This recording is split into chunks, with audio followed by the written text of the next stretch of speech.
دیکھیں، کچھ لوگ کہتے ہیں کہ ہم دعا مانگ مانگ کر تھک گئے ہیں، لیکن ہماری دعا قبول نہیں ہوتی۔ ہم دعا مانگتے ہیں اور ہمارے مسئلے حل نہیں ہوتے، لیکن اللہ کریم دعا قبول بھی کرتا ہے، اور اللہ کریم مسئلے حل بھی کرتا ہے اور سنتا بھی ہے۔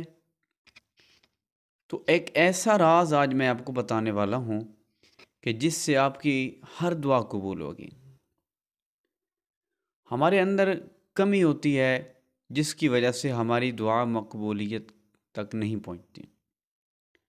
اللہ ہر انسان کی دعا سنتا ہے اور قبول بھی کرتا ہے، لیکن دعا مانگنے کا ہمیں طریقہ نہیں آتا۔ اللہ سے مانگنے کا ہمیں طریقہ نہیں آتا۔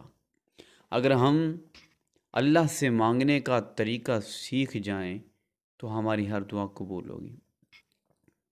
ہم شارٹ کٹ دعا مانگتے ہیں، ہم ایسے ہاتھ اٹھاتے ہیں اور مانگنے لگ جاتے ہیں، لیکن ہر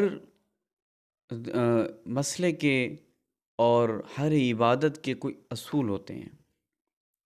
اگر آپ اللہ کی پاک بارگاہ سے دعا مانگ رہے ہیں تو اس کے لیے آپ کو چاہیے کہ آپ کے کپڑے بھی پاک ہونے چاہیے، آپ کی نیت بھی نیک ہونی چاہیے، اور آپ باوضو ہونے چاہیے، اور آپ تنہائی میں دعا مانگیں، اور آپ کے دل کے اندر خوف خدا ہونا چاہیے، اور آپ پہلے حمد بیان کریں، پھر درود پاک پڑھیں، پھر درود پاک کا ذکر کریں، جتنا ہو سکے درود پاک پڑھیں، اور اس کے بعد آپ دعا کے لیے اپنے ہاتھ اٹھائیں تو انشاءاللہ آپ کی ہر دعا قبول ہوگی۔ ایک بزرگ تھے کہ امام احمد بن حنبل رحمۃ اللہ علیہ، اس کے زمانے میں کہ امام احمد بن حنبل رحمۃ اللہ علیہ سفر میں چلے اور رات کا وقت ہو گیا۔ رات کا وقت جب ہوا تو انہوں نے مسجد میں ٹھہرنے کا ارادہ کیا، تو لوگوں نے تو نہیں پہچانتے تھے، جو پرانے بزرگ ہوتے تھے، اللہ والے ہوتے تھے، وہ چھپے ڈھکے رہتے تھے۔ آج کل کے حساب سے تو آج کل تو مشہور ہوتے ہیں، جتنا بڑا بندہ ہوگا اتنا زیادہ مشہور ہوگا، لیکن پرانے جو بزرگ تھے وہ اتنے مشہور نہیں ہوتے تھے، ان کو لوگ کم جانتے تھے، ان کا نام تو سنتے تھے، لیکن ان کی شکل و صورت، ان کی زیارت کم لوگوں کو نصیب ہوتی تھی، کم لوگ کرتے تھے۔ بہرحال امام احمد بن حنبل رحمۃ اللہ علیہ نے رات ٹھہرنے کا ارادہ کیا، لوگوں نے نہیں ٹھہرنے دیا، اور وہ بزرگ کھڑے تھے، انہوں نے دیکھا لوگوں کو، یار ان بزرگ کو کیوں دھکے دے رہے ہو، آپ کیوں نہیں ٹھہرنے دے رہے؟ تو امام احمد بن حنبل رحمۃ اللہ علیہ کو وہ بزرگ لے آیا اپنے گھر میں کہ تم میرے گھر میں آؤ اور میرے گھر میں آرام کرو، میرے گھر میں ٹھہرو۔ امام احمد بن حنبل رحمۃ اللہ علیہ اس کے ساتھ چلے گئے، اور اس بزرگ کو یہ نہیں پتہ تھا کہ یہ امام ہیں، امام احمد بن حنبل ہیں۔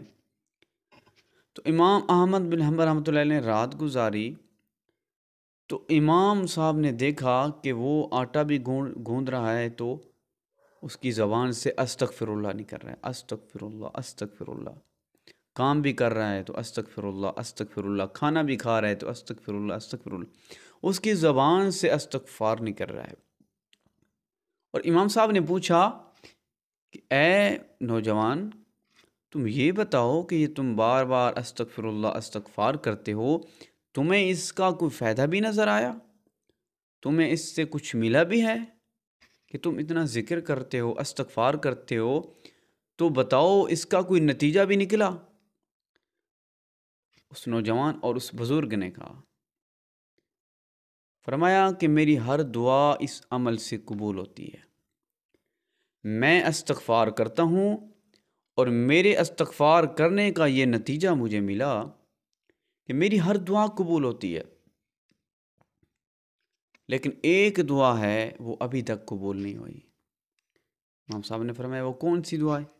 کہنے لگا میں یہ دعا مانگ رہا ہوں اب کہ مولا مجھے امام احمد بن حنبل رحمۃ اللہ علیہ کی زیارت کرا دے، امام احمد بن حنبل کی زیارت کر لوں میں، لیکن وہ ابھی تک نصیب نہیں ہوئی۔ امام صاحب نے فرمایا کہ مبارک ہو، تیری یہ دعا بھی قبول ہوگی، میں ہی امام احمد بن حنبل ہوں۔